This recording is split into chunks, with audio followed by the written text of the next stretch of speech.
Hello everyone, and warmly welcome to this explainer.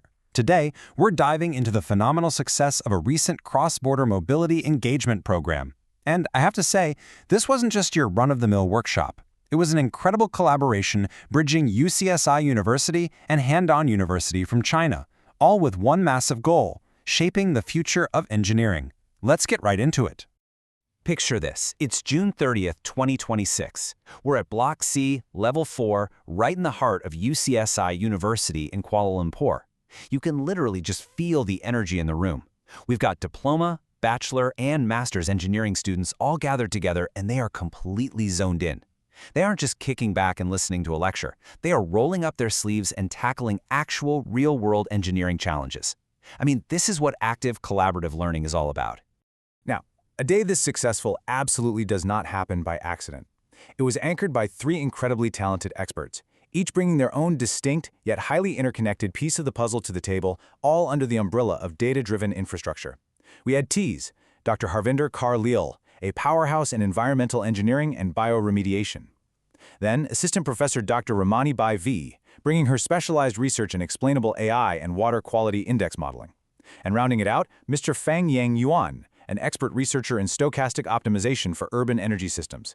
The whole flow of the workshop was meticulously designed to build upon itself. Right at 9 a.m., Dr. Harvinder kicked things off with the critical physical and biological mechanisms of wastewater bioremediation.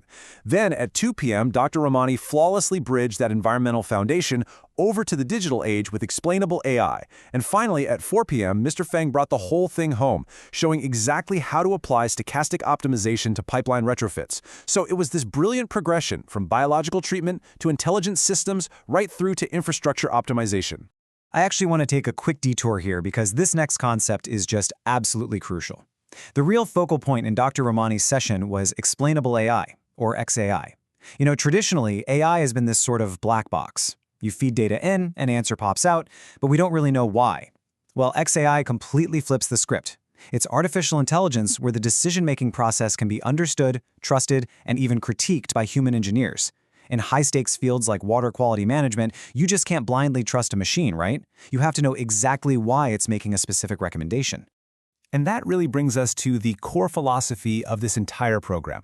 The organizers intentionally designed a deeply practical experience.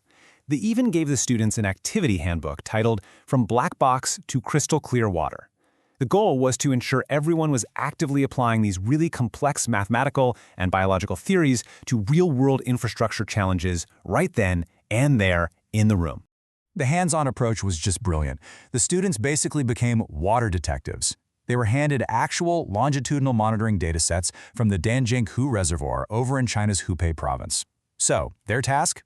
They had to decode water samples from 8 different monitoring sites, figure out which ones passed or failed, and then actually deduce the likely pollution sources, things like agricultural runoff or domestic sewage, based purely on the raw data sitting in front of them. What's really fascinating here is the sheer rigor demanded of these students. They weren't playing around with simplified or made-up metrics. No, they were measuring their samples against the strict official China GB 3838-2002 surface water standards. To put that into perspective, the Danjiangkou Reservoir supplies the south-to-north water diversion project for Beijing, so it strictly requires a Class 2 target. The students had to meticulously check parameters like dissolved oxygen, biochemical oxygen demand, and ammonia nitrogen against these exact Class 2 limits to figure out the right water treatment strategies. Once they nailed the environmental data, they pivoted straight into machine learning, interpreting the results like true data scientists. We're talking ranking algorithms, comparing random forest against XGBoost and artificial neural networks. But more importantly, they dug into training versus testing gaps to spot overfitting risks. Like, why might an XGBoost model show a tiny gap between its training R-squared of 0.991 and testing R-squared of 0.969? It wasn't just about the numbers. It was about asking, is this model actually reliable for predicting real-world water quality, or is it just memorizing the training data? So, think about it. Intense engineering theory, complex AI models, and real-world datasets, all in one day. How did the students actually handle that kind of heavy workload? Let's pivot over to the post-workshop survey results, because we have the concrete data to prove just how effective this educational design really was. When asked to rate the workshop overall, the 14 participating students gave it a massive 4.57 out of 5.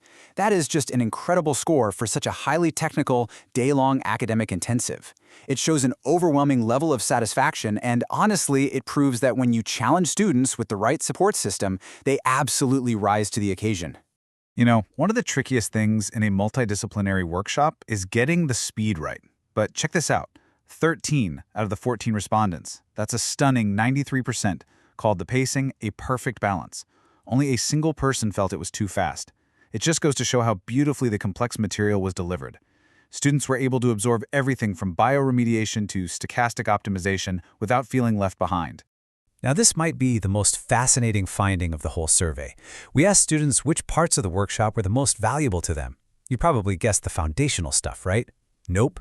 The highly technical SHAP and LIME tools, the exact mechanisms used to demystify those black box AI models we talked about, pulled in 13 out of 14 votes. The students completely recognized how incredibly valuable it is to learn how to interpret and, more importantly, trust these advanced AI systems. And of course, the ultimate goal of a mobility program like this is to inspire that next big step. Well, the motivational impact here is undeniable. When asked about their interest in pursuing master's research in this challenging field of XAI and water quality indexing, 7 said very interested and 6 said interested. That means 93% of the participants walked out of that room actively looking toward advanced postgraduate research based on just this single day. Naturally, there is always room to grow. When asked what would make the next workshop even better, one student wrote, "Arrange extra time for group discussion on real water quality datasets." We see this piece of constructive feedback as a huge win and excellent advice. It proves the students were so deeply engaged with that real-world China dataset that they literally just wanted more time to collaboratively dissect it. And that is a perfect guiding principle for future workshops.